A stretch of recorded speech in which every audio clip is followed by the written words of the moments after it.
ప్రియమైన దేవుని పిల్లలారా, ప్రభు అయిన యేసుక్రీస్తు వారి పేరట ప్రతి ఒక్కరికి శుభాభివందనాలు తెలియజేస్తూ ఉన్నాను. ఈ ఉదయకాలం దేవుని వాక్యాన్ని చదువుకుందాం. ప్రసంగి గ్రంథము 7వ అధ్యాయము 1వ వచనాన్ని చదువుతున్నాను. సుగంధ తైలము కంటే మంచి పేరు మేలు, ఒకని జన్మదినము కంటే మరణ దినమే మేలు. దేవుడు తన మాటలు మన కొరకు దీవించునుగాక. ఆమేన్. ప్రియమైన దేవుని పిల్లలారా, ఈ లోకంలో చాలా రకాల మేలులు ఉన్నాయి. అయితే అన్నిటినీ గురించి అందరికీ తెలియకపోవచ్చు. ఒక మంచి అత్తర కంటెను ఒక వ్యక్తి మంచివాడని పేరు కలిగి ఉండడం గొప్ప మేలు. ఒక వ్యక్తి పుట్టుక కంటే అతని జీవితంలో తాను కలిగి ఉన్న మంచి జీవితాన్ని బట్టి అతని మరణం గొప్పదిగాను ఉంటుంది.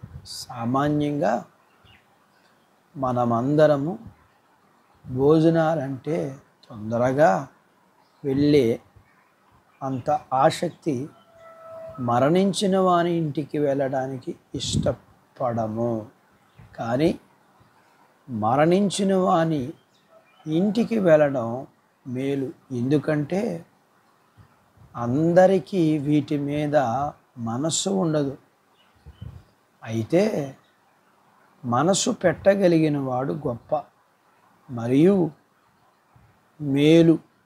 మరి ఒక మాట, జ్ఞానవంతులు మాత్రమే ఈ పని చేయగలరట. అబద్ధాలు చెప్పి నిన్ను బుజ్జగించి నిన్ను పొగిడి నువ్వు ఏది అంటే దానికి సై అనే వారి మాటలు నీ జీవితాన్ని పతనం చేస్తాయి. జ్ఞానం కలిగిన వారు నిన్ను ప్రతిదాని దగ్గర సరిచేసి గద్దిస్తారు. అవి నీకు మేలు సుమా. జ్ఞానవంతుడైనా సరే అన్యాయం చేస్తే తన బుద్ధిని కోల్పోతాడు. అన్యాయంగా సంపాదించుట మనస్సును పాడు చేస్తుంది. నువ్వు ఏ పనిని లేదా చూచిన ప్రతి దానిని చేయాలనుకుని ప్రారంభిస్తే సరిపోదు. ప్రారంభించుట కంటే దాన్ని ముగించటం గొప్ప మేలు కదా. అహంకారమైన గర్వపు మనసు కంటే శాంతం నెమ్మది కలిగి ఉండడం మేలు కదా. తొందరపడి కోపపడుట కంటే వినుటకు వేగిరపడి మాటలాడుటకు నిదానించటం మేలు కదా. ఇప్పుడు జరుగుచున్న రోజుల కంటే గతకాలపు రోజులు మేలైనవే కదా అని అనుకుంటూ కాలక్షేపం చేసే కంటే, ఒట్టి మాటల కంటే ఈ చెడ్డ దినాలలో దేవుడు మనకిచ్చిన సమయం సద్వినియోగం చేసుకుని మేలు పొందుదాం. అట్టి బాధ్యత దేవుడు మనకు దయచేయునుగాక. ఆమేన్.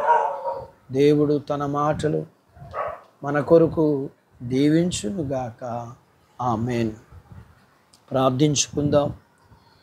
ఈ ఉదయకాలం మమ్మల్ని మిక్కిలిగా ప్రేమించిన మా ప్రియ పరలోకపు తండ్రి, మీ పరిశుద్ధ నామమును బట్టి మీకు వందనాలు చెల్లిస్తూ, వాక్యం విని నాతో పాటు ప్రార్థనలో ఏకీభవించిన మీ బిడ్డలందరినీ మీరు జ్ఞాపకం చేసుకోండి. వీరు కలిగిన అంతటిని మీరు దీవించండి. చిన్న బిడ్డలను, యవనస్తులను, వృద్ధులను, స్త్రీ పురుషులను, వారి చదువులు, ఉద్యోగాలు, వ్యాపారాలు, పొలాలు, పశువుని దీవించమని, వివాహాల్లో సహాయం చేయమని, గర్భం లేని వారికి ఇమ్మని, ఇచ్చిన వారికి సుఖప్రసూతి ఇమ్మని, ప్రసూతి అయిన తల్లి పిల్లలకు ఆరోగ్యం ఇమ్మని, స్త్రీ పురుషులను మీరు దీవించమని, వర్షాలు నిమ్మని, ఎండ నుంచి బిడ్డల్ని భద్రపరచమని, వీరిని వీరికి కలిగిన సమస్తం అంతటిని మీరు దీవించి ఆశీర్వదించమని యేసు ప్రభు వారి పేరట ఈ ప్రార్థన మీకు చేస్తున్నాము తండ్రి. ఆమేన్. దేవుడు మిమ్మల్ని దీవించునుగాక. ఆమేన్.